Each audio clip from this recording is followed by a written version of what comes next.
Nous concluons donc cette première lecture analytique. Là, vous êtes au recto de votre feuille, avec donc cette activité d'introduction que nous avons réalisée. Alors vous, logiquement, votre carte mentale est un peu plus fournie que celle-ci. Vous sautez 2 ou 3 lignes en dessous, vous écrivez conclusion, et donc on y va.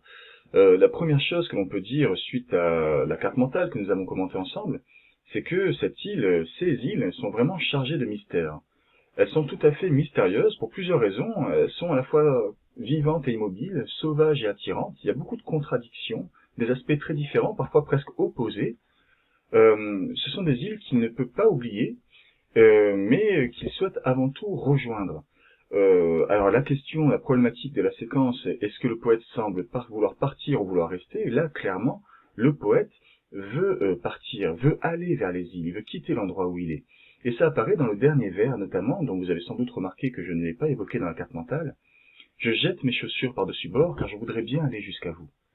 Ce vers-là est très intéressant à analyser. D'abord, il donne l'image d'un poète qui voyage, avec cette affirmation, cette expression, je jette les chaussures par-dessus bord, comme s'il était à bord d'un navire et qui se jetait à l'eau, au sens propre, il plonge, et au sens figuré. Il part à l'aventure, il part vers l'inconnu. Est-ce qu'il va arriver à ces îles? Est-ce qu'il va parvenir à cette destination? Eh bien, en fait, non. Très clairement, on a une expression là qui nous montre qu'il ne va pas y arriver. Il veut le faire, il voudrait bien. L'emploi ici du conditionnel, qui est une leçon de langue que nous allons faire bientôt, nous montre que c'est un souhait, un désir, mais qui ne va pas se réaliser. Alors la question est, pourquoi, comment se fait-il qu'il ne va pas pouvoir accéder à ces îles? Il affirme dès le début, elles sont inaccessibles à jamais et il ne les atteindra jamais. Mais en réalité, elles semblent pour lui plus représenter un concept, une idée. C'est pas une destination, il va pouvoir partir en vacances. Non, c'est simplement cette fascination pour l'inconnu, pour l'ailleurs, pour l'exotique, pour ce qui est étranger à ce qu'il connaît et pour le voyage.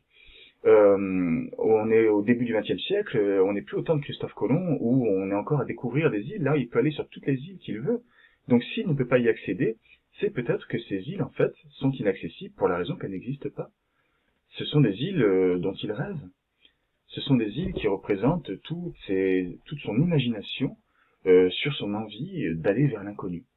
Donc vous voyez que si on va dans ce poème, on se rend compte que c'est pas simplement une description d'une île particulière, c'est une pensée, toute une émotion, tout un rapport au voyage, et on se rend compte qu'avec des mots très simples, en jouant sur des représentations très communes de l'île sauvage, de l'île déserte, eh bien le poète est parvenu à exprimer quelque chose de profond.